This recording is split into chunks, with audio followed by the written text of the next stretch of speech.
When I bought the old cabin mansion, I honestly thought I'd scored the deal of a lifetime.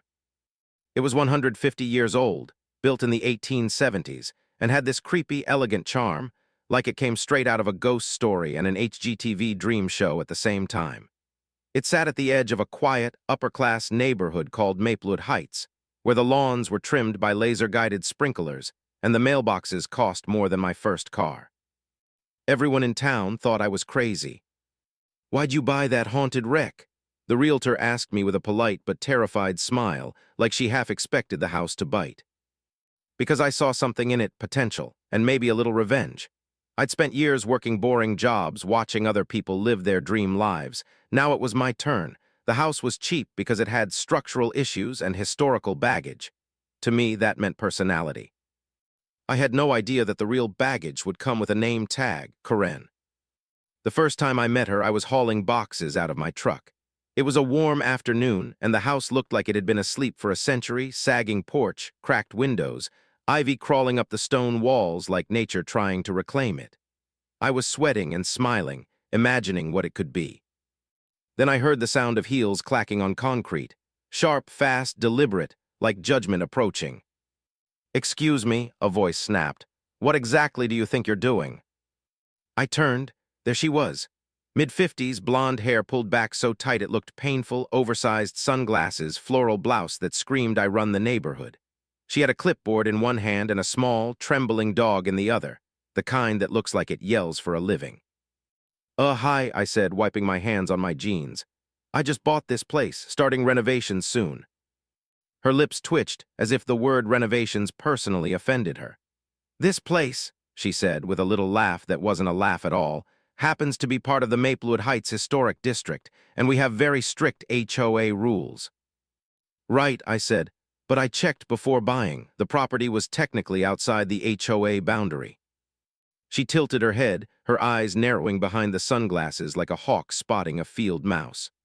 "Oh, I'm aware of the technicalities, but this house belonged to my great-great-grandfather. It's part of our family's legacy." I blinked. "Your family's legacy?" "Yes," she said, squaring her shoulders. "That means it's basically my son's inheritance." There was a pause, a long one, the kind where you're not sure if you're in a hidden camera prank show. "I'm sorry," I said finally, "but I bought it." She leaned in closer, lowering her sunglasses dramatically. "That remains to be seen." And that's how I met Karen, the self-proclaimed guardian of Maplewood Heights, queen of clipboards and destroyer of dreams. I laughed about it later, but in that moment, she terrified me more than the house did. The next morning, I woke up to find a letter taped to my door. It wasn't a welcome note. It was a 3-page document titled Immediate Compliance Notice. According to Karen, my yard clutter, a few paint cans and a ladder, was negatively impacting the visual harmony of the neighborhood. She also cited me for parking an unapproved vehicle, my 2003 pickup truck, and failure to maintain an appropriate lawn height. The lawn was 6 inches of wild grass and dandelions that hadn't seen a mower in years. I'd been there one night. It was 8:00 a.m., and I was already in violation of visual harmony. Despite that, I started my restoration mission. I pulled off rotted boards, cleaned windows, patched leaks, and swept out enough cobwebs to weave a blanket. The cabin had beautiful bones, real oak beams, handmade brickwork, stained glass windows with cracked angel faces. I felt like an archaeologist unearthing a forgotten world. But every time I made progress, Karen appeared. She was like a raccoon that smelled drama instead of trash. "Are you licensed to handle lead paint?" she asked, standing just over the property line with her dog growling. "Do you have permits for aesthetic modification? Is that noise coming from a power tool?" "Yes, Karen, I'd say. It's a hammer." "Well, you can't just hammer whenever you want. People have bird nap schedules." "Bird nap schedules," I repeated. She nodded seriously. "Bluebirds are very sensitive to noise between 2 and 4 p.m. I thought she was joking. She was. The other neighbors were polite but distant, clearly afraid of her. I overheard one of them whisper, "Just stay out of Karen's way. She once got someone fined for using the wrong shade of beige." Apparently, the woman once had a neighbor repaint their house because it was too cheerful. I wasn't intimidated, though. I was stubborn and maybe a little petty. So when she told me that my wooden fence violated the community's aesthetic theme, I painted it bright turquoise. When she complained that my contractor music was too loud, I switched to classical opera and cranked it higher. And when she said my restoration clashed with the neighborhood's heritage, I printed a banner that said Historic Restoration in Progress, sponsored by Corinne's inspiration. It didn't take long before she stopped talking politely. One afternoon, I was up on a ladder sanding the front porch when she marched up the driveway again, red-faced and trembling with fury. "This is harassment," she yelled. "I'm restoring my house," I said. "You're destroying my peace," she shouted. "This house is part of my family's history." "Was," I corrected. She froze. "What did you say?" I said was, "You said it used to belong to your family, right? Well, it doesn't now. I have the deed." Her mouth opened, but no words came out. Then she hissed like an angry cat. "We'll see about that." And she stormed off, her dog barking in perfect rhythm with her heels. That night I heard noises outside, a flashlight beam flickering near the porch. I peeked out the window and saw her crouched near my fence, measuring it with a tape measure. At midnight, in her pajamas, I opened the window and called out, "Doing some late-night home inspections, Corinne." She jumped, dropped her clipboard, and hissed, "Just checking property lines." With a crowbar. She straightened up. "It's for protection. You never know what kind of people move into old houses." I smirked. Good thing one of those people is me. She didn't reply, just gave me a glare so sharp it could have sliced through drywall. That's when I realized she wasn't just nosy, she was obsessed. The next day, when I stopped at the local diner for lunch, a few people stared at me like I'd committed a crime. The waitress leaned in and whispered, "You're the guy fixing the old Langley cabin, right?" "Yeah," I said. "Why?" She sighed. "You're brave. Corinne says that place is cursed." "Cursed how?" "She says her ancestors made a pact with the land, that anyone who tries to claim it gets haunted, or worse." I raised an eyebrow. "Haunted by what?" She didn't say, "Just be careful." I laughed it off, but when I came home that evening, there was another note taped to my door. This one wasn't from the HOA, it was handwritten in sharp, looping cursive. "Some legacies should stay buried." Okay, that was creepy. I told myself it was probably just another of Corinne's scare tactics. But that night, the wind howled through the broken chimney, and the floorboards groaned like the house was alive. I lay awake, staring at the cracked ceiling, listening to the house breathe. And somewhere, faintly, I thought I heard whispering. Some legacies should stay buried. Maybe it was just the wind, or maybe Corinne wasn't lying about the curse. But if there's one thing I'm good at, it's being too stubborn to quit. By the end of that week, I'd made progress. The front porch was stable again, the roof patched, and the windows sealed. I even found some old furniture in the attic, a rocking chair, a chest, a cracked mirror that looked like it had seen too much. Every creak, every dusty corner, every tool mark, it felt like bringing something back to life.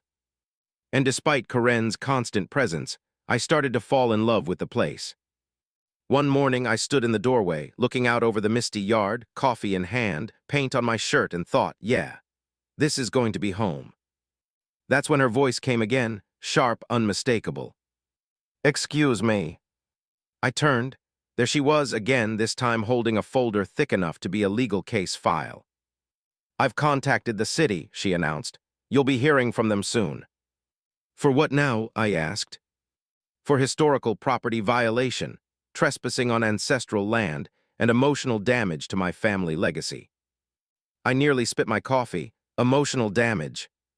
She nodded seriously. "My great-grandfather weeps every time I drive past this house. He's been dead 100 years. "Exactly." I sighed. "Corinne, I'm not breaking any laws. I own this house." "We'll see about that," she said again, her signature line, and walked off into the morning fog like some sort of suburban villain. And as ridiculous as it all seemed, I couldn't shake the feeling that she meant it. This wasn't just about property, it was personal for her. But it was personal for me too, because no clipboard warrior was going to stop me from rebuilding something beautiful. So I picked up my hammer, turned up my music, and got back to work. The cabin creaked in approval. Karen watched from her window, and somewhere deep inside the old walls, something stirred, a secret waiting to come out. But that's a story for another part. When I started fixing the cabin, I thought the hardest part would be the actual work. You know, the cracked walls, broken floors, missing doors. Turns out, none of that was as difficult as dealing with one determined woman and her army of clipboards.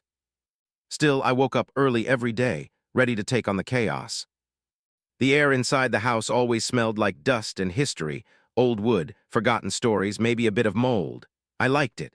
It felt real. Not like the perfect plastic houses around me with their silent robot sprinklers and fake stone walls. I was halfway through fixing the porch railing one morning when I heard the sound of high heels again. My personal horror movie soundtrack. Tab, tab, tab. Good morning, neighbor. I didn't even have to look up. Morning, Karen. Just checking in, she said, stepping onto the sidewalk with her little dog in a pink vest that said Security Patrol. How's the illegal construction going? It's restoration, I said, wiping my hands. Perfectly legal. Oh, I'm sure you think that, she replied sweetly. But I just came from the HOA board meeting. We had a discussion about you. About me. Of course, we're very concerned about the noise, the debris, and the general aura this project is giving off. I stared at her. Aura. Yes, the aura. This property has been quiet for years, and suddenly it's chaotic. She wrinkled her nose like I'd spilled motor oil on her rose garden. You're disturbing the neighborhood balance. Well, I said, maybe the neighborhood needs a little disturbance. She gasped, clutching her pearls literally. You don't respect tradition. Oh, I respect it, I said with a grin. I'm just giving it a power wash. After she left with her dog growling at me like it was taking notes, I went back to work. I tore up the warped floorboards in the front room and found old newspaper pages stuffed between them for insulation. The headlines were from 1894, stories about gold rushes, town fires, and one weird article titled Mysterious Disappearance at Langley Cabin. That was my house. Creepy, yes, but also exciting. I kept digging, found some old coins, a few faded letters, and a photograph of a man standing on the same porch, holding a shovel. He looked proud and slightly terrified. I didn't think much of it, just tucked it into a box labeled cool old stuff. Later that day, my friend Jake came by to help. He's the kind of guy who shows up in flip-flops to fix a roof. Bro, he said, staring up at the cabin, this place looks haunted and expensive. It's a project, I said proudly. He grinned, and you're sure you're not cursed? I rolled my eyes, not yet. We got to work replacing some beams and patching holes. I had music blasting, some classic rock, the good kind that makes you feel like you're actually achieving something. But then, like clockwork, a shadow appeared at the edge of the yard. Karen again. She had her phone out, recording. Are you filming us? I called out. I'm documenting evidence, she shouted back. You're violating HOA sound ordinances. Jake laughed. Lady, we're just playing music. Loud music, she said, pointing dramatically at the sky like she was calling divine justice. People are trying to enjoy their afternoon serenity. It's 10 a.m., I yelled. Bird nap time. That was it. Jake nearly fell off the ladder laughing. By the end of the day, I'd made real progress. The porch was solid, the windows were sealed, and the roof no longer looked like Swiss cheese. I should have been proud, but when I went to take out the trash, I noticed something strange. Someone had scattered glitter all over my driveway, not just a little, a full sparkle explosion. And taped to my mailbox was a neon pink sign. Notice, property in violation of community aesthetics. Please consult the HOA before ruining everything. At the bottom, written in Karen's perfect handwriting. P.S. You're welcome for the glitter, adds charm. I was half laughing, half fuming when the mail truck pulled up. The mailman handed me a stack of envelopes and whispered, She's been at it all morning, tried to find me for parking too long. I just nodded. Yeah, that sounds like her. One of the envelopes had official city markings. I tore it open and nearly choked on my coffee. It was a complaint report. Karen had filed a noise disturbance claim, a safety hazard complaint, and somehow an environmental disruption report. Apparently, according to her, My hammering was disrupting the natural behavior of local butterflies. Butterflies. I looked up at my house, then down the street where everyone else's homes looked identical, perfect clones, and mine stood out like a rebel covered in paint, dust, and hope. That's when I decided, fine, if she wanted war, she was going to get one. The next morning, I put up a massive banner on my porch. Restoration in progress, saving history one hammer at a time. And underneath, in smaller print, sponsored by Karen's inspiration. It was beautiful. Yellow letters, bold font, perfect visibility from her kitchen window. An hour later, she showed up again, shaking so hard her sunglasses rattled. "You think this is funny?" she said. I smiled. "I think it's accurate." She pointed at the sign like it was an act of terrorism. "You can't display banners without HOA approval." "Good thing I'm not in your HOA."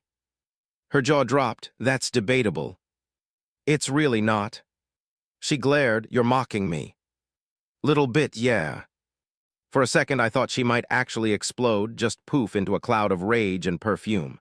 But instead, she just turned sharply, said, "You'll regret this," and marched off again. That afternoon, while repainting the living room, I heard footsteps outside. I peeked through the window. There she was again, only this time she wasn't alone. She'd brought backup. Two other HOA members stood beside her, each holding folders. One was an old man who looked like he'd been frowning since the 1970s. The other was a tall woman with a measuring tape. Karen was in the middle, like a general leading troops. They started inspecting my property line, pointing at things, taking pictures, whispering in scandalized tones. I opened the door. "Can I help you all?" Karen smiled tightly.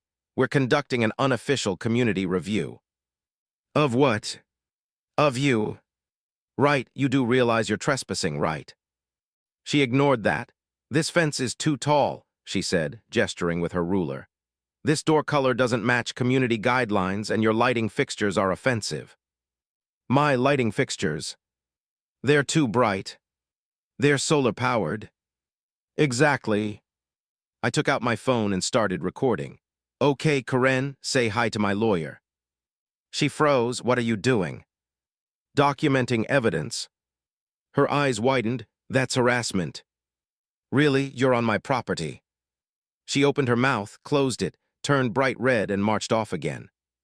The other two HOA soldiers followed, mumbling things about bylaws and trespassing laws. I couldn't help but grin.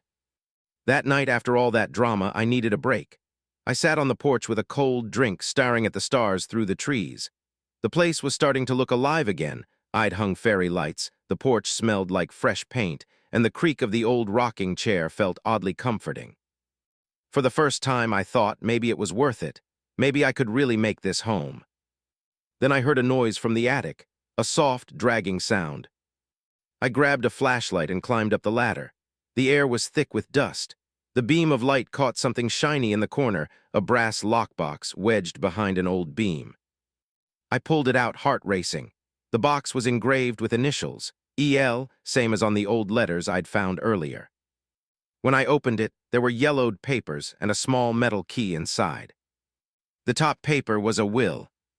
It said the property had been legally sold in 1880 by Elias Langley to pay off debts from a failed mine. So much for family inheritance. Karen's ancestors had sold the place fair and square. I grinned. "Oh, she's gonna love this." But before I could celebrate, I heard footsteps outside again. Peeking through the window, I saw someone sneaking through my yard, flashlight in hand. It was Karen. I swear, that woman had more night missions than a Navy SEAL. I opened the door quietly, stepped out, and said, "You lose something." She jumped so hard she dropped her flashlight. "Oh, I was just breaking and entering." "Investigating," she said, picking up her light. "I saw something suspicious." "Yes, you." She scowled. "Don't get smart. I have connections." I leaned against the railing. "Karen, I literally have your family's history in my hands. You don't have a claim here. You never did." She froze. "What do you mean?" "Turns out your great-grandpa sold this place. It's all in writing." Her eyes widened, then narrowed again. "Those papers are forged." They're 140 years old. Still forged. And with that, she turned and stomped off into the darkness, muttering something about reclaiming family honor. I went back inside, locked the door, and sat at the table staring at that old will. Something told me this wasn't over. If anything, it was just beginning. Karen didn't know how to lose, and I didn't know how to quit. So as I sat there under the flickering light, surrounded by paint cans and ghostly shadows, I made myself a promise. I'd finish restoring this house. I'd bring it back to life. And no HOA tyrant, no matter how loud, dramatic, or glitter-covered, was going to stop me. Not even if the house was cursed. I should have known peace wouldn't last. After I found that old will and told Karen her ancestral claim was basically a fantasy, I thought maybe, just maybe, she'd back off. But no, Karen doesn't retreat, she regroups. A few days passed quietly. Too quietly, I didn't see her lurking around. No glitter traps, no aura disturbance complaints, nothing. It almost felt like she'd given up. Which, of course, meant she was plotting something. The calm broke one Saturday morning. I woke up to the sound of chanting. At first, I thought I was dreaming. Then I looked out my window and almost dropped my coffee. There on my front lawn stood Karen, and about 7 other people holding signs that said things like, "Save our heritage. Protect Karen's son's inheritance. Down with the cabin criminal." I just stood there in my pajamas, staring through the blinds like, this can't be real. But it was. Karen was wearing a wide-brimmed hat and a pearl necklace like she was leading a protest at a country club. Her dog barked every few seconds like a backup vocalist. When she spotted me at the window, she raised her megaphone. Yes, she had a megaphone. "Come out and face your neighbors," she yelled. "You can't hide forever." I stepped out onto the porch, coffee in hand. "Karen, what in the name of caffeine is happening?" She smiled sweetly. "We're protesting the illegal occupation of this historic property." "Illegal," I laughed. "Karen, I have a deed." "Forgery," she shouted through the megaphone, even though I was 3 feet away. "Karen, you've seen it." "Fake news." I blinked. "Did you just say?" "Fake," she repeated. "My great-great-grandfather never sold this property. He was tricked. This is a family tragedy." I rubbed my temples. "Karen, your ancestor sold it because he was broke and moved to Florida. You told me that yourself." "That was before I discovered the truth." "What truth?" "That you're part of a conspiracy to erase my family's legacy." At that point, one of her fellow protesters, an older guy in a golf shirt, added, "Yeah, this guy's destroying property values." Another woman shouted, "And he painted his fence turquoise." I sighed. "You people act like I built a nuclear reactor." Karen lowered her megaphone dramatically. "We're filing an injunction." "For what?" "To stop you from further defiling this sacred land." I blinked at her. "Defiling? Karen, I'm literally fixing broken stairs."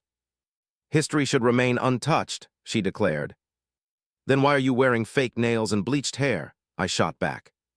The crowd gasped like I'd committed a federal crime. Karen turned red. "You will regret that remark." Then she pointed her megaphone straight at my face and screamed, "Justice for heritage," before storming off, her followers trailing behind her like confused ducks. For the next few days, the drama exploded. The HOA sent me letters, official-looking ones, filled with made-up infractions. Unapproved structural modification. I replaced a broken window. Unauthorized outdoor decor. A welcome mat. Endangering local wildlife. Apparently my porch light offended moths. Every time I went outside, I'd find Karen lurking nearby, whispering to neighbors, waving papers like she was running for office. Then one afternoon, I caught her inside my yard again. She was kneeling near my garden with a ruler, measuring something. "Karen," I said, walking over, "are you measuring my dirt?" She stood up quickly, brushing off her skirt, just verifying boundary integrity. "With a ruler?" "It's a precision instrument." I crossed my arms. "Karen, if you step foot on my property again without permission, I'm calling the cops." She smirked. "Oh, I already called them." "What?" "Sirens in the distance." "You didn't." "Oh, I did." 2 minutes later, a police cruiser pulled up. The officers stepped out looking tired, the kind of tired that only comes from dealing with HOA complaints. Karen ran up to them dramatically. "Officers, he's trespassing on my family's land." I handed them my deed. "I live here." The cops exchanged looks. One of them sighed. "Ma'am, this address belongs to him." Karen blinked. "That's impossible, my great-grandfather." "Ma'am," the officer interrupted, "this property has been sold multiple times since then." "But, ma'am." She froze, jaw twitching. Then she turned to me and hissed, "You may have fooled the law, but you haven't fooled me." And with that, she stomped away, muttering something about ancestral curses. The cops just gave me a sympathetic look. "Good luck, buddy." After that, I tried to focus on the house again, but it was hard. The drama never stopped. Karen printed flyers calling me a heritage thief and taped them to mailboxes. She even made a Facebook group called Save Maplewood's Soul with pictures of my house under captions like "Desecration in Progress." At this point, I wasn't even mad, I was impressed. The woman had turned pettiness into an Olympic sport. One night, I was up late sanding the hallway floors when I heard a weird metallic sound outside. I looked out the window. There she was again, this time trying to chain my front gate shut with a bike lock. I opened the door. "Karen, it's midnight." She jumped. "I'm securing the premises." "Against who?" "Unapproved occupants." "That's me." She crossed her arms. "Exactly." I started recording her on my phone. "You know this is trespassing, right?" She froze. "You wouldn't." "Oh, I would." "Delete that." "Nope." "Then I'll report you for harassment." "You're in my yard." She sputtered, waved her hands, then stormed off again, leaving the bike lock dangling from my fence like a trophy of her failure. That's when I got an idea.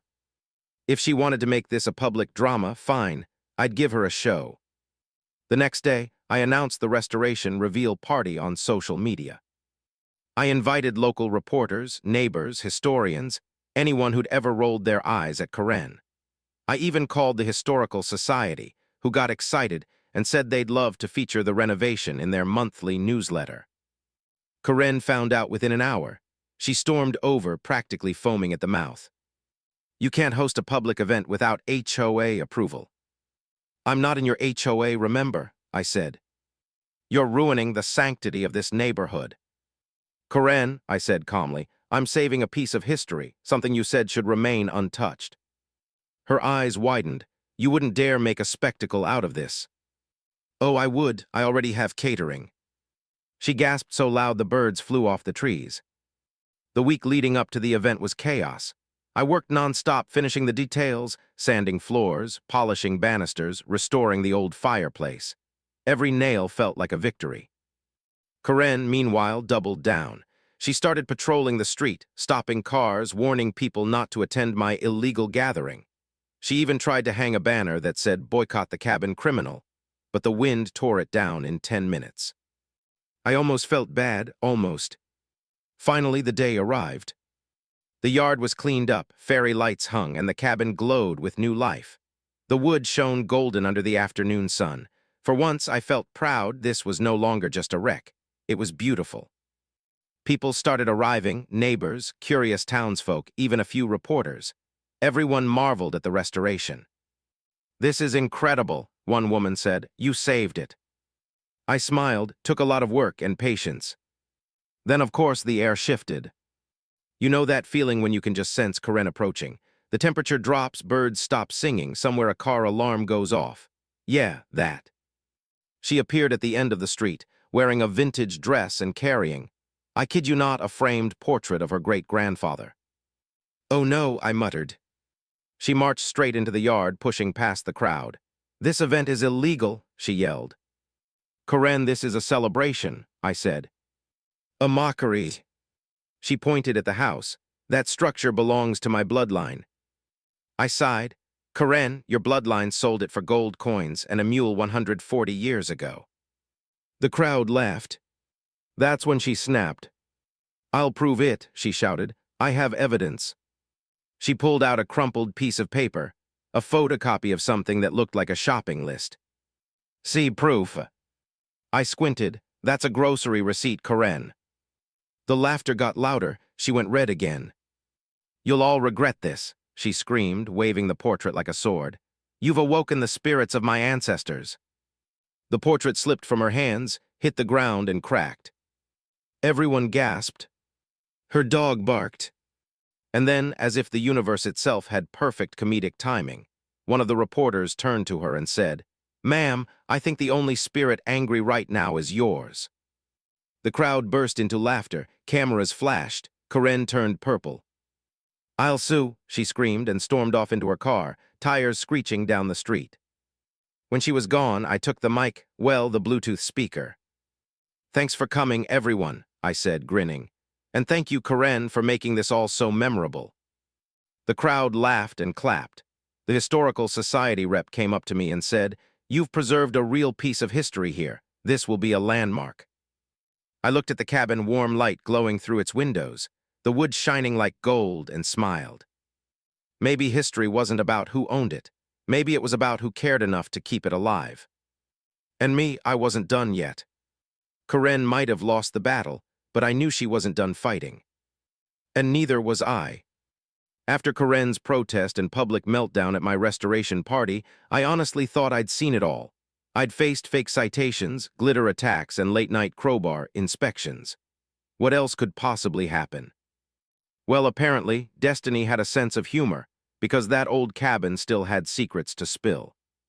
The uneasy calm. The morning after the party was weirdly quiet. No megaphones, no hate mail, no HOA spies peeking through their curtains. Even the air felt different, like the house itself was holding its breath. I brewed my coffee and sat on the porch, enjoying the peace for the first time in weeks. The cabin looked beautiful.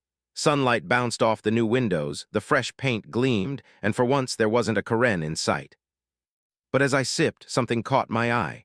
Near the edge of the porch, one of the floorboards looked uneven, just slightly higher than the rest. I frowned, set down my mug, and crouched beside it. I'd walked over that spot 100 times, but somehow I'd never noticed it before. When I pressed down, it didn't budge. But when I tapped it lightly, thunk, hollow. My first thought was, oh great, more repairs. My second thought was, or maybe treasure. The hidden cellar. I grabbed a crowbar and pried up the plank. Beneath it was a small hole, big enough to fit my hand through. Cold air wafted up, the kind that smells like dust and secrets.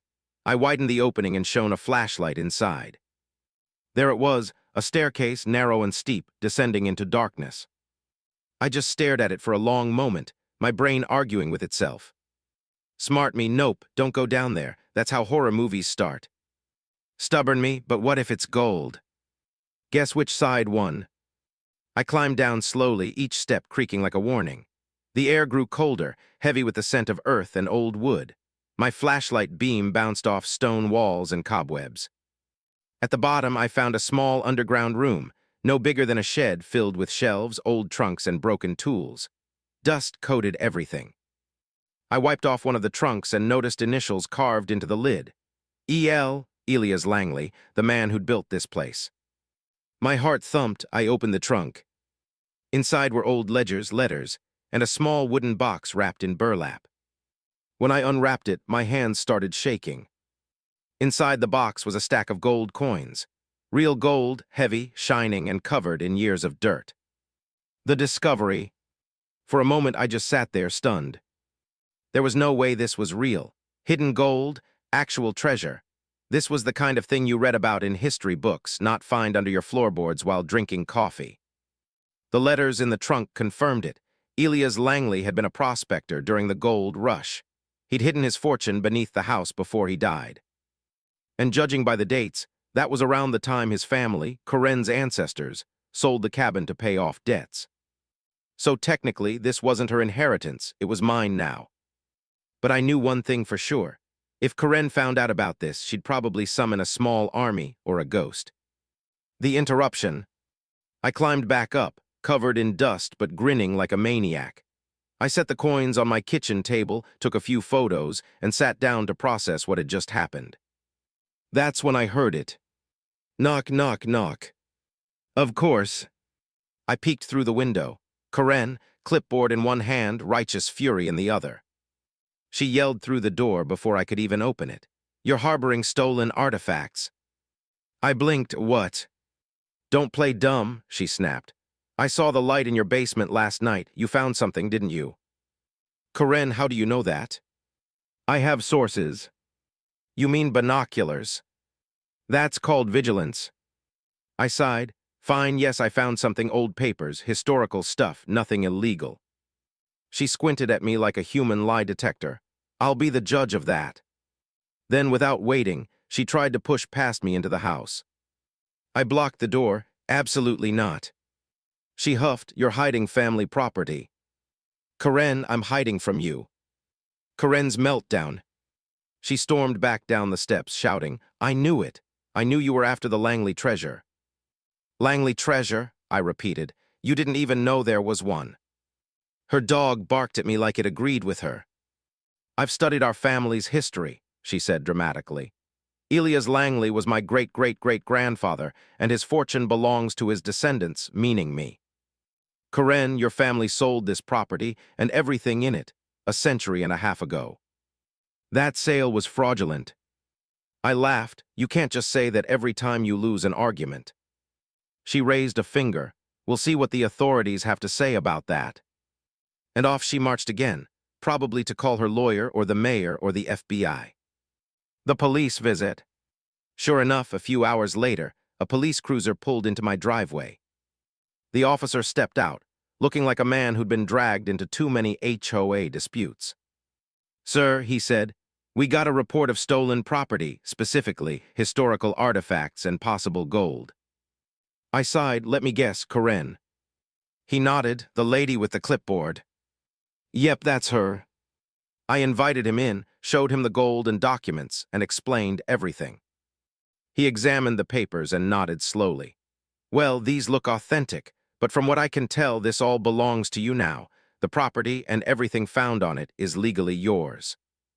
Karen must have been watching because the moment the officer stepped outside, she swooped in like a hawk. "Well, did you arrest him?" The officer shook his head. "Ma'am, he owns the property." Her jaw dropped. But those are my great-grandfather's coins." "Technically," the officer said patiently, "they were his, then the next owner, and the next, and so on. It's not yours." Karen's face turned a color that can only be described as volcanic red. "This isn't over," she hissed, pointing at me. "You'll regret crossing me. The HOA will have your head." The officer just muttered, "Good luck with that," and drove off. The Gold Rush, 2025 edition. News spreads fast in small towns. Within a day, everyone knew I'd found gold under the haunted cabin. Some people congratulated me. Others asked if they could tour the place. And of course, Karen launched a brand new campaign online called Reclaim the Langley Legacy. Her Facebook post read, "Local man steals generational wealth from grieving family. Justice for Karen Gold Greed Cabin Criminal." She even uploaded a photo of herself crying next to a picture of the cabin. I'll give her credit. The woman had drama skills that could win an Oscar. The historian. A few days later, a local historian named Dr. Reynolds reached out. He wanted to verify the discovery and offered to come by for a proper evaluation. When he arrived, he was polite, professional, and absolutely thrilled. "These documents are extraordinary," he said, flipping through the letters. "They detail transactions from the early gold rush period, and these coins, these are authentic, minted in 1873. "That good?" I asked. He laughed. "That's amazing. You've uncovered part of local history." Karen, of course, was watching from her car across the street, binoculars in hand, muttering into her phone like a spy. Dr. Reynolds continued, "With your permission, we could feature this discovery in the Maplewood Historical Society Museum. You'd be credited as the restorer and discoverer." I smiled. "That sounds perfect." The HOA emergency meeting. That same night, I got a summons, a handwritten note taped to my mailbox. Notice, immediate attendance required at the Maplewood Heights HOA emergency session. Subject, heritage theft and community morality. Oh boy. I went out of pure curiosity. The meeting was held in the neighborhood clubhouse, which looked like a cross between a church basement and a courtroom for petty crimes. Karen stood at the front like a preacher, waving photos of the gold coins. "He's stolen from our community," she declared. I raised my hand, pretty sure I found it under my floor. "You're desecrating history." Karen, one of the board members, sighed. "He legally owns the property. Even the police confirmed it." "But it's the principle." "Which principle?" another member asked. "The Langley principle." Nobody knew what that meant. The room fell silent. Finally, the chairwoman said, "Motion to drop the issue." Half the hands went up immediately. Karen gasped, "Traitors." I stood. "You know, if you just asked nicely, I might have let you see the gold. But since you tried to have me arrested, I think I'll keep it between me and the museum." She pointed at me dramatically. "You'll never escape your guilt." I grinned. "I'll try to manage." And I walked out to a round of muffled laughter. Revenge served cold and golden. A week later, the museum unveiled the Langley collection. Letters, coins, and photos all neatly displayed, with a plaque that read, "Restored and discovered by my name, owner of the Langley Cabin Mansion." The article in the local paper called it a triumph of preservation and perseverance. Karen, of course, was not thrilled. She showed up to the opening dressed like she was attending a funeral. "This is a sham," she told the reporters. "That gold belongs to me." The curator smiled politely. "Ma'am, unless you can time travel back to 1880, I'm afraid it doesn't." The crowd laughed, cameras flashed. Karen stormed out again, her dog in tow, her pride in ruins. The aftermath. For the first time since I moved there, the neighborhood was quiet again. No more flyers, no fake violations, no megaphones. Karen stopped showing up altogether. Rumor said she'd been voted out of the HOA after the museum debacle. Her house went dark for weeks. Then one morning I saw a "for sale" sign on her lawn. I stood on my porch, coffee in hand, and smiled. Legacy restored. The cabin looked incredible now. New roof, polished floors, warm lights glowing through the windows. But what really made it shine was the peace that had finally returned. Sometimes at night, I'd walk out to the porch, look at the stars, and think about Elias Langley. The man who built this place, buried his treasure, and unknowingly started a century-long family feud. I liked to think he'd approve of what I'd done. And as for Karen, well, I heard she moved into a new neighborhood down south, someplace with an even stricter HOA. Hopefully, they're ready for her. I leaned back in my rocking chair, the old wood creaking gently beneath me. For months, everyone told me I was crazy for buying this place, that it was haunted, cursed, doomed. But maybe the only curse it ever had was Karen. Now the house was free, and so was I. I smiled and whispered to myself, "Sometimes you don't just restore a house, you restore your peace." Then I raised my coffee cup toward the sky and added with a grin, "Cheers to buried gold, bad neighbors, and happy endings." I thought the gold, the history, and the museum deal would be the grand finale. The curse was lifted, the house was free, the world was at peace. But this is Karen we're talking about. Peace is her natural enemy.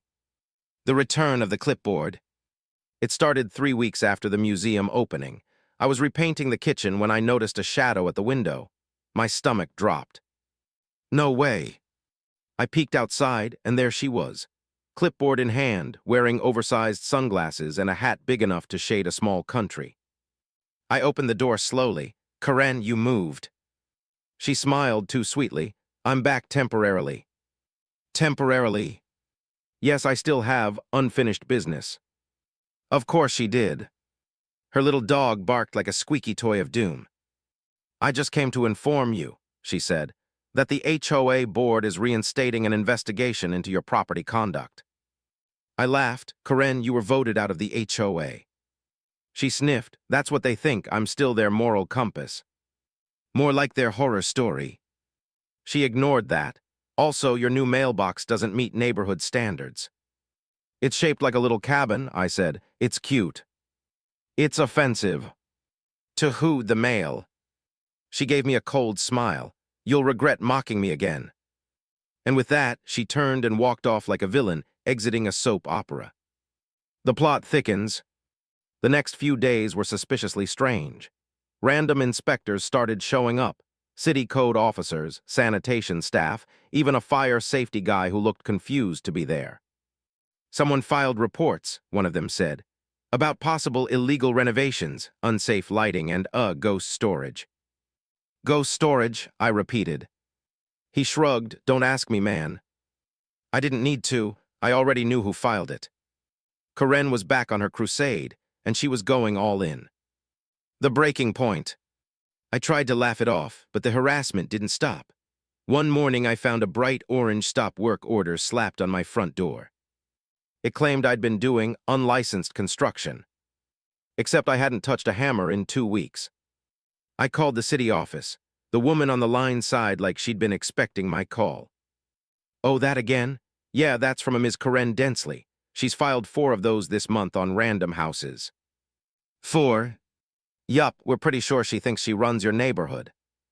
Pretty sure? We're building a file, the woman said. You might want to get a lawyer. That was it. I was done playing defense. It was time to go full offense. Operation HOA Meltdown begins. I called my friend Jake, the one who helped me rebuild the porch and laughed through all the drama. Jake, I said, I need your help with something petty. He grinned through the phone. Finally, I've been waiting for this call. We met that night at the cabin, drawing plans like 2 generals before battle. Our mission was simple. Expose Karen for the chaos she'd caused and make sure she could never terrorize another neighbor again. Step 1, gather evidence. Step 2, turn that evidence into a public spectacle. Step 3, enjoy popcorn. Step 1, evidence gathering. Over the next week, I compiled everything. Every fake violation letter, every voicemail where she screamed about heritage crimes, every screenshot of her wild Facebook posts. Jake even helped set up motion sensor cameras. Within days, we caught her sneaking onto my property again, this time at 2 a.m., holding a flashlight and measuring tape. She's like a raccoon with a law degree, Jake said. I laughed so hard I almost fell off the porch. We had her on video trespassing, damaging my fence, and even spray painting a little sign that said, "Haunted by Greed." It was gold, ironically. Step 2, the event. I decided to host another party, this time even bigger. The Historic Preservation Society had been planning an anniversary gala, and I offered my newly restored mansion as the venue. Karen, naturally, wasn't invited. But I wanted her to come. So I did something sneaky. I sent her an invitation that looked like it came from the museum. It said, "You're invited to the Langley Heritage Appreciation Night," featuring a surprise announcement. If there's one thing Karen can't resist, it's the word heritage. The big night. The night of the event, the mansion glowed like something out of a movie. Fairy lights sparkled across the yard, the air smelled of fresh wood and lemon polish, and people wandered around sipping punch and admiring the restoration. I stood at the center of it all, smiling like the cat who just built his own castle. Then, right on cue, the sound of screeching tires broke the peace. Karen had arrived. She stepped out of her car wearing a full colonial-style gown, ruffled sleeves, bonnet, pearls, the whole production. Even her dog had a tiny tricorn hat. People turned to stare. She strutted in like she owned the place. "Ah, the Langley Heritage Night. I see my presence was requested." "Sure," I said. "Wouldn't be a true event without the villain." She frowned. "What did you say?" "Nothing, Punch." She sniffed. "Don't think your little party will erase history." "Oh, it won't," I said, smiling. "It's about to reveal it." The reveal. When everyone gathered in the main hall, I tapped the microphone. "Ladies and gentlemen, thank you for coming. Tonight, we celebrate the history of this mansion and the interesting journey it took to get here." The crowd chuckled. "Before we continue," I said, "I'd like to share a short documentary I made about the restoration process and the obstacles I faced." Karen froze. "What documentary?" "Oh, just a fun little montage." Jake dimmed the lights, the projector whirred to life. The footage. The first clip showed me repairing walls and polishing wood, music playing softly in the background. Then it cut to Karen, sneaking through the yard at night with a flashlight, screaming at the cops, throwing glitter on my driveway, measuring fences at midnight. holding her megaphone yelling, "Save our heritage." The room erupted in laughter. Karen's mouth dropped open. You can't show that." "Oh, it's public record," I said. "You made it public." The video continued, screenshots of her Facebook rants, clips of her yelling about ghost relocation and ancestral ownership. Then, my favorite part, her storming out of the HOA meeting yelling "traitors," as everyone rolled their eyes. When the lights came back on, the applause was thunderous. Karen, however, looked ready to explode. The meltdown. "You humiliated me," she screamed. "You did that yourself," I said calmly. "This is slander. Technically, it's documentary filmmaking." Her face turned crimson. "I'll sue you." "For what, owning a camera? You think this makes you a hero? You're a fraud." I smiled. "Funny, the museum disagrees, so does the police department, and probably your former HOA. The room was dead silent now, all eyes on her. Finally, she screamed, "You haven't seen the last of me," and stormed toward the door, only to trip on her gown and fall flat on the porch steps. A few people gasped. Someone whispered, "Poetic justice." The aftermath. The next day, the footage hit social media. I didn't upload it, someone at the party did. Within hours, it went viral. The title read, "HOA lady loses her mind over gold and ghosts." Comments poured in. "She's the final boss of suburbia. This deserves an Oscar. Protect that man and his cabin at all costs."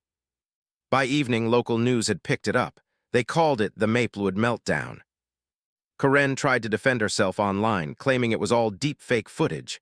That only made things worse. The memes multiplied. Glittergate trended for 2 days straight. Justice served.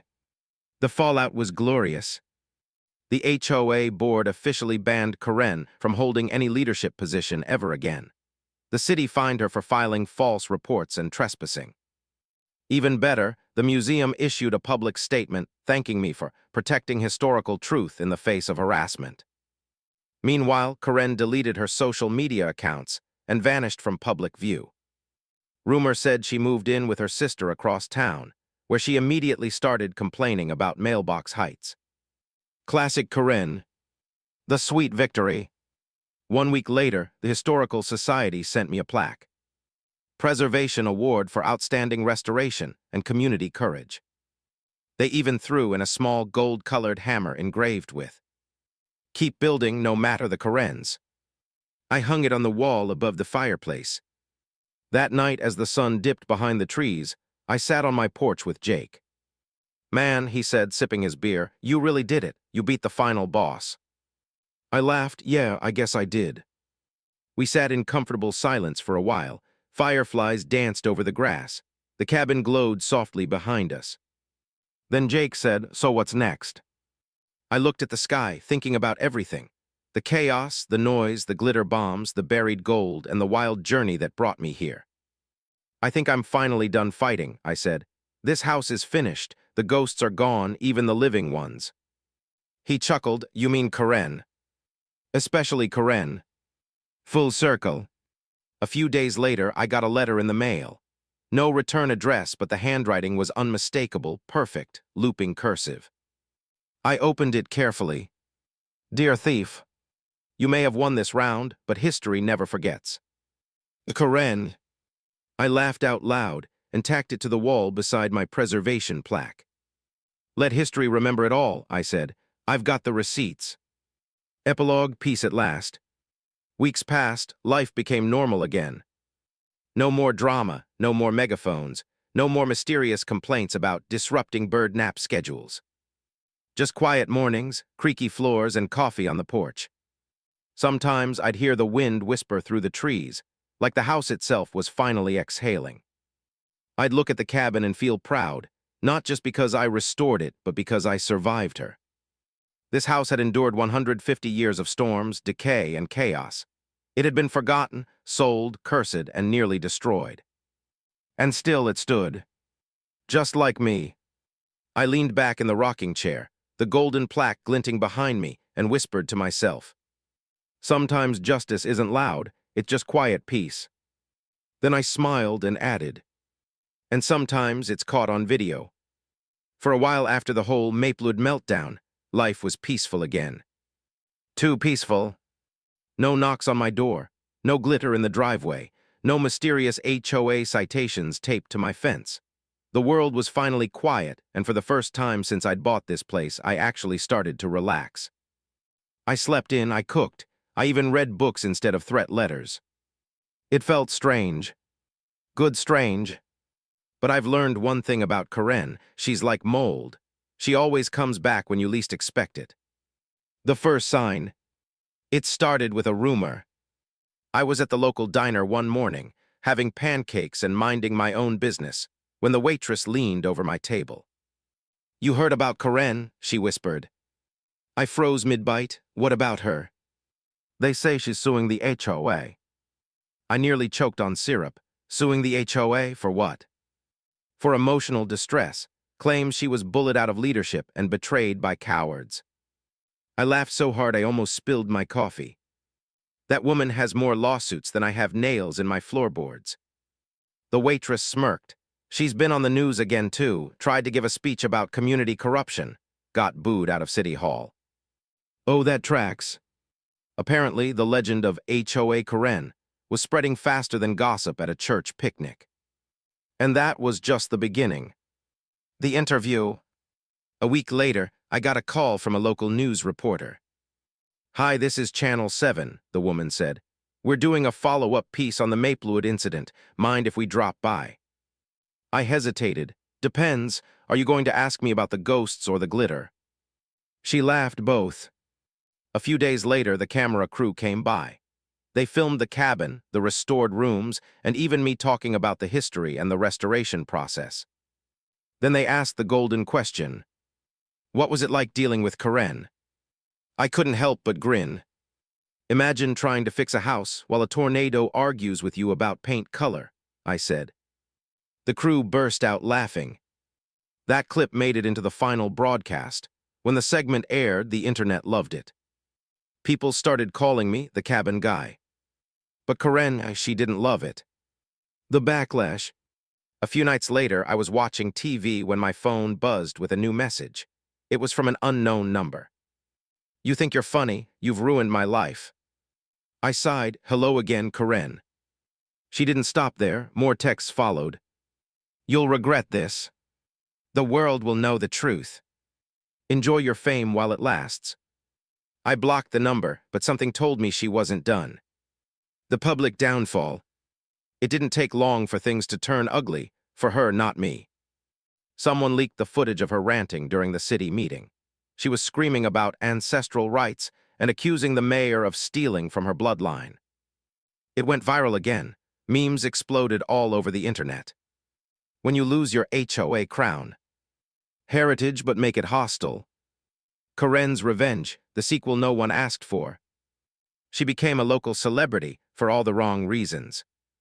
One day, while scrolling through social media, I found a post from her own son. "Mom, please stop. This is why people cross the street when they see us." I had to read it twice to make sure it was real. The comments were brutal, but also kind of deserved. It turned out she'd embarrassed her entire family. Her husband left town for a fishing trip that suspiciously never ended. Her son dropped out of the HOA community Facebook group, posting only once. "We're not related, I swear." The laws catch up. Then came the final blow.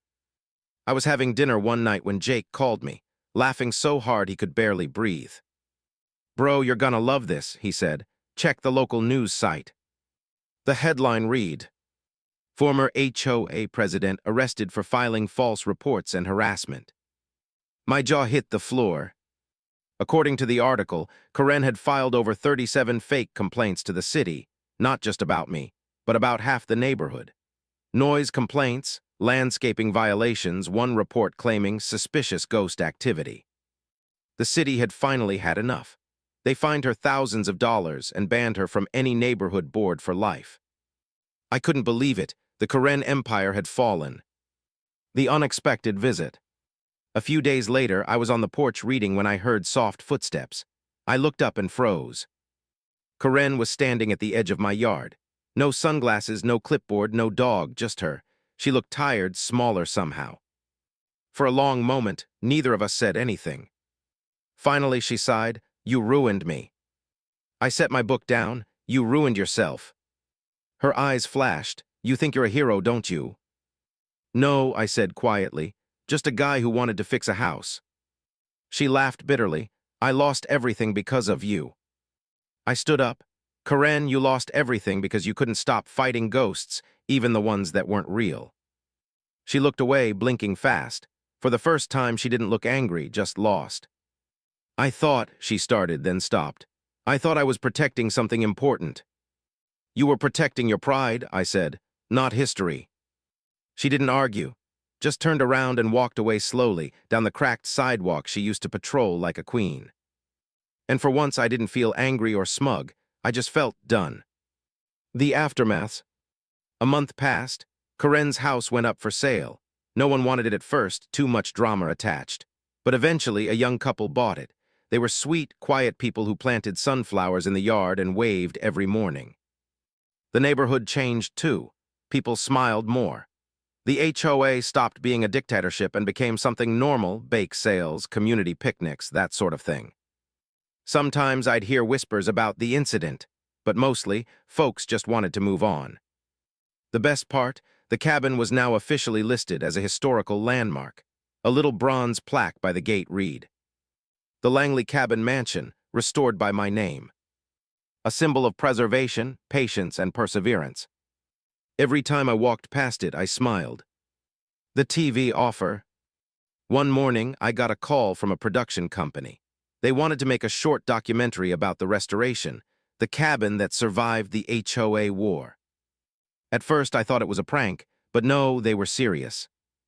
They came out, filmed me telling the story, and even recreated a few moments with actors.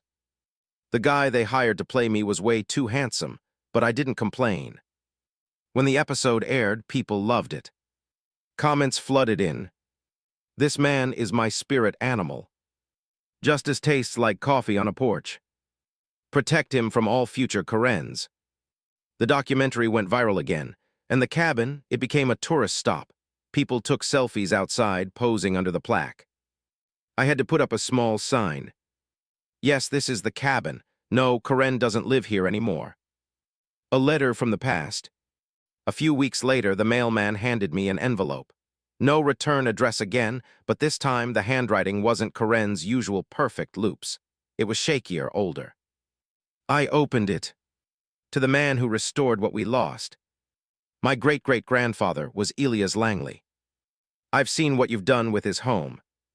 Thank you for keeping our family's story alive. I'm sorry for what my relative put you through. Some people see legacy as ownership. You saw it as care. That's the difference." Daniel Langley. I read it twice, then 3 times. It felt like a full-circle moment, the blessing I didn't even know I needed. Full peace. These days I wake up to the sound of birds, not HOA sirens or shouting. The porch is warm, the air smells like pine, and sometimes I catch sunlight bouncing off the plaque like a wink from history itself. Jake still stops by, usually with donuts. We sit outside, laugh about the past, and sometimes rewatch the meltdown video for fun. Every time he says the same thing. "You know, man, you didn't just fix a house. You rewrote a legend." Maybe he's right. Because this place isn't haunted anymore. Not by ghosts, not by grudges, not by glitter. Just peace. The final twist. One afternoon, a delivery truck pulled up.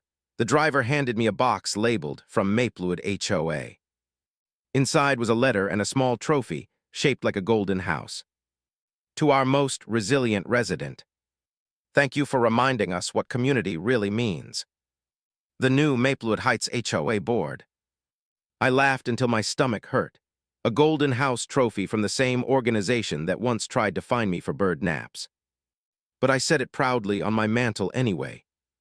Because, honestly, it felt like poetic justice. Legacy. Sometimes, late at night, I stand on the porch and look out at the yard, where Karen once screamed about ancestral spirits and measured fences under moonlight. Now it's quiet, the air hums softly, the old cabin glows like it's finally breathing again. I whisper to it, "We made it." And maybe it's just the wind, but sometimes I swear I hear a creaky old voice whisper back, "You sure did."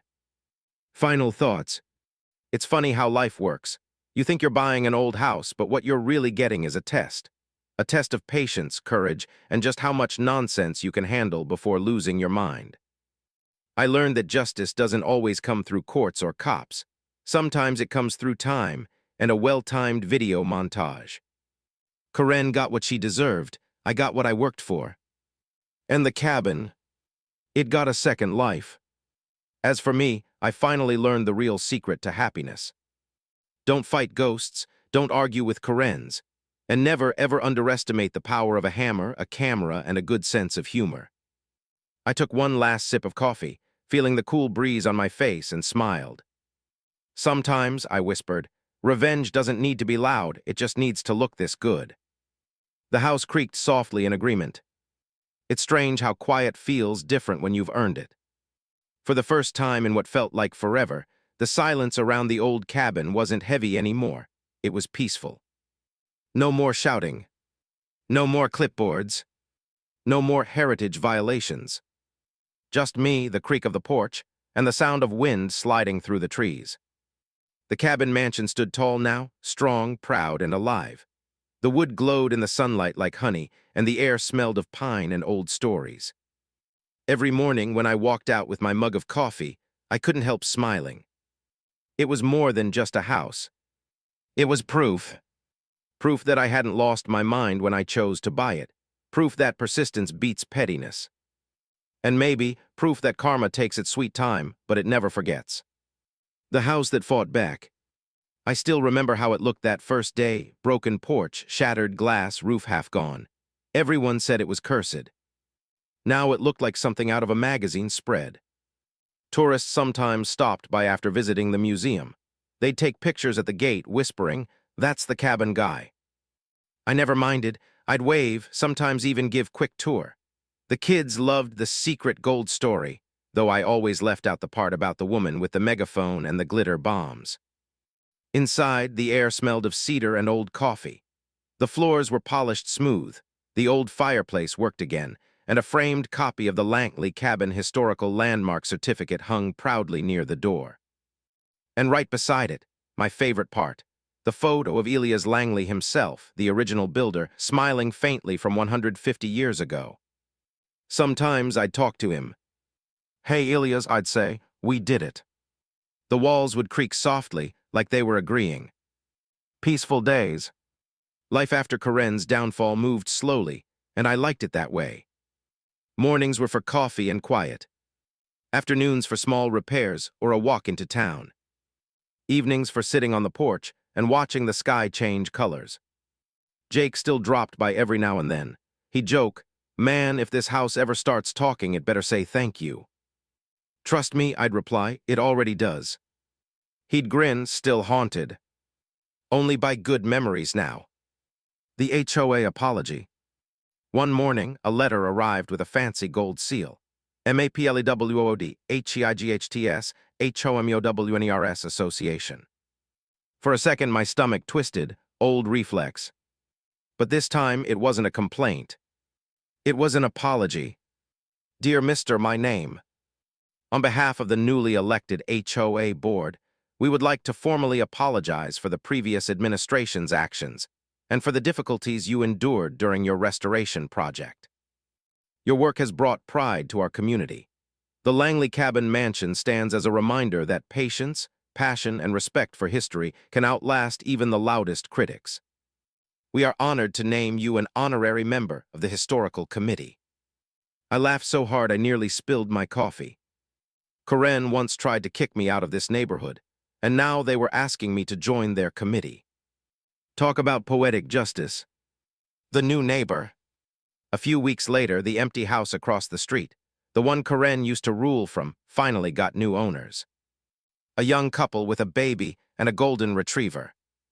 They moved in quietly, waving whenever they saw me.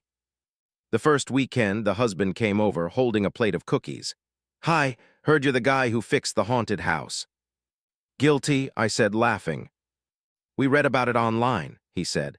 Amazing story. My wife made cookies as a thank you, said anyone who survived an HOA war deserves dessert.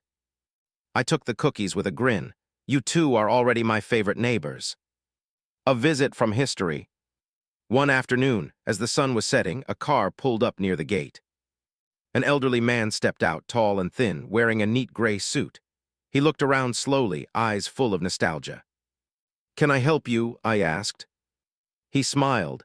"You must be the man who saved my great-great-grandfather's house." It was Daniel Langley, the one who'd written me that letter. "I had to see it for myself," he said softly, walking up the porch steps. We spent the evening inside, talking about his family's history. He told me stories about Elias Langley's travels, how he built the cabin with his own hands after striking gold, and how the family lost it to debts they never recovered from. When he saw the gold coins displayed in a glass case near the mantel, his eyes misted. "He'd be proud of you," he said quietly. "Of me?" I asked. "Yes, you didn't just fix wood and nails. You restored something we forgot to value, humility." That one word hit me deep. When he left, he shook my hand firmly. "Thank you for giving us closure." After he drove away, I stood there in the doorway, watching the sky fade into night, and whispered, "You're welcome." Karen's final fate. Rumor had it that Karen moved to a condo complex 2 towns over. They had a smaller HOA, one she immediately tried to run. 2 months later, that HOA dissolved completely after internal disputes. No one needed to tell me who started them. The last thing I heard, she'd taken up online blogging about HOA freedom and family heritage. Her subscriber count, 12. And I'll admit, every once in a while when the day been long, I check to see if she's posted something new, just for the entertainment. Old habits die hard. The new purpose. Once the house was officially recognized as a historical landmark, I started giving guided tour twice a month. School kids came by on field trips, wide-eyed and giggling as I told them about the hidden cellar and the gold coins. "Did you really find treasure?" they ask. "Yup," I'd say, but the real treasure was surviving the HOA. Teachers always laughed. Sometimes I'd let the kids hammer a single nail into a spare board. "For luck," I'd tell them. I loved watching their faces light up when they realized history wasn't just something in books. It was real. It was right here. The documentary premiere. A few months later, the short documentary that crew had filmed finally premiered at the local theater. They called it The Cabin That Refused to Die. I sat in the front row with Jake and Daniel Langley. The lights dimmed, and suddenly there I was on the big screen, covered in paint, laughing, arguing, and eventually standing proud in front of the finished house. The audience clapped and laughed at the wild moments, especially the parts with Karen's glitter and megaphone antics.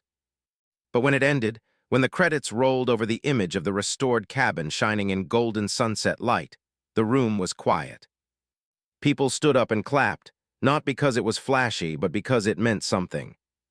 Jake leaned over. "Told you, man, you didn't just fix a house, you made a legend." Full circle. After the screening, we all walked back to the cabin for a small celebration. The night air was cool, the fairy lights glowed softly, and the laughter felt easy. I stood on the porch and looked around. There were no fences dividing anyone anymore, no angry stares from across the street, just community, real community. It hit me then how far we'd come. From boarded-up windows to movie premieres. From chaos to calm. From cursed history to restored legacy. I raised my glass and said, "To every broken thing that found a way to be whole again." Everyone cheered. The letter from the city. A few days later, a thick envelope arrived from City Hall. Inside was a certificate and a small note.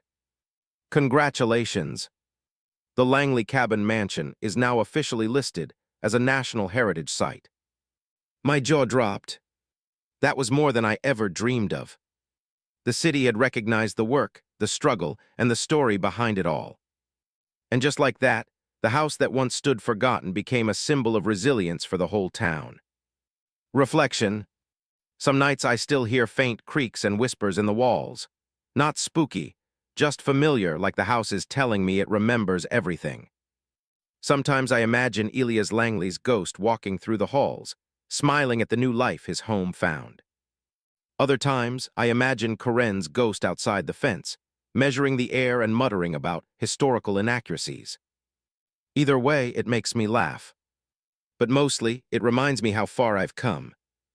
This old house taught me things no classroom ever could, about patience, persistence, and knowing when to fight back and when to let go. The final morning. One crisp autumn morning, I sat on the porch watching the leaves fall. The light hit the cabin just right, golden and soft. I thought about everything, the protests, the gold, the fights, the laughter. And how, through all of it, I never gave up. If I'd listened to the critics, I'd never have seen this moment. Now neighbors walked their dogs, kids rode bikes down the street, and everyone smiled as they passed. The world had healed. Even the air felt lighter, as if the house itself was breathing easy again. I took a sip of coffee and whispered, "We made it, old friend." A single leaf drifted down and landed on my knee. I took it as a yes. The empowering end. You know what's funny? I used to think restoration was about fixing things that were broken.